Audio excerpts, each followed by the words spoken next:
Guys, good afternoon.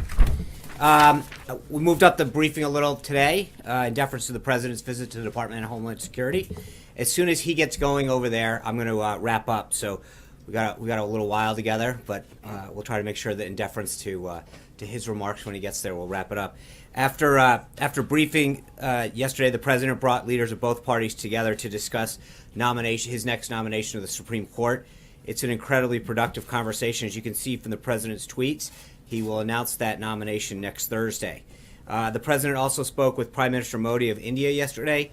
Unfortunately, I wasn't able to give you a readout during the briefing, so let me just let you know that during the call, the President emphasized that the United States continues to consider India a true friend and partner in addressing challenges around the world. The two discussed opportunities to strengthen the partnership between the United States and India in a broad areas such as the economy and defense. They also discussed security in the region of South and Central Asia. President Trump and Prime Minister Modi resolved that the United States and India should stand shoulder to shoulder in the global fight against terrorism. And President Trump looks forward to hosting Prime Minister Modi in the United States later this year.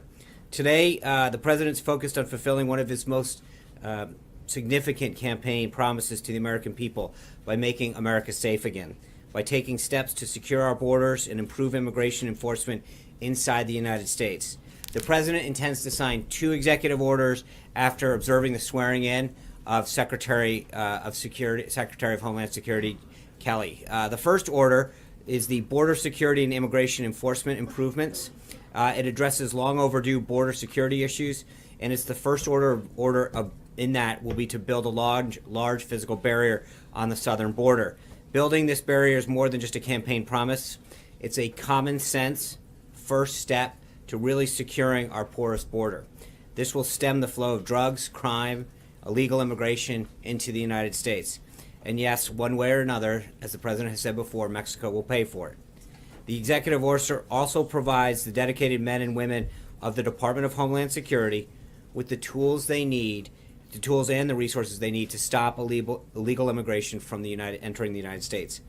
Under the Constitution, the American people get the final say who can and cannot enter our nation, and they've spoken loud and clearly through our laws. We're going to create more detention space for illegal immigrants along the southern border to make it easier and cheaper to detain them and return them to their country of origin. We're going to end the last administration's dangerous catch and release policy, which has led to the deaths of many Americans. We're going to once again prioritize the prosecution and deportation of illegal immigrants who've also otherwise violated our laws. And after these criminals spend time in prison for the crimes that they've committed, they're going to get back one-way tickets to the country of their origin, and their governments are going to take them back. The second executive order, enhancing public safety in the interior of the United States, addresses the enforcement of our immigration laws in the United States and returns the power and responsibility to the dedicated men and women of the Department of Homeland Security's Immigration and Custom Enforcement to help them enforce the law. These men and women want to enforce the law, and we're going to help them do that. Federal agencies are going to unapologetically enforce the law, no ifs, ands, or buts. We're going to restore the popular and successful Secure Communities program, which will help ICE agents target illegal immigrants for removal. The State Department is going to withhold visas and use other tools to make sure countries accept and return the criminals that came from their country.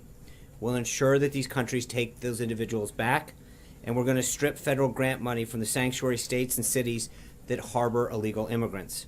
The American people are no longer going to have to be forced to subsidize this disregard for our laws.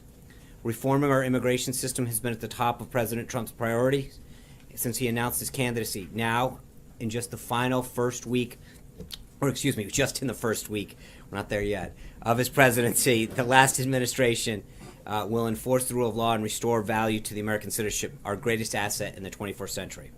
As to the rest of the day's schedule, this morning, the President started off his day in the Oval Office, carrying out some official duties. This morning, he had the honor to greet now Ambassador to the UN, Nikki Haley, in his office after the Vice President swore her in his ceremonial office across the street. As one of the most respected governors in the country, Ambassador Haley has a proven track record of bringing people together, regardless of their background or differences, to create opportunities for bettering her state and now our nation. The President is pleased that Ambassador Haley, to the best of my knowledge at least, is our nation's first Indian American cabinet level officer. That's a big deal for Indian Americans throughout this country. And now she is able to get to work representing our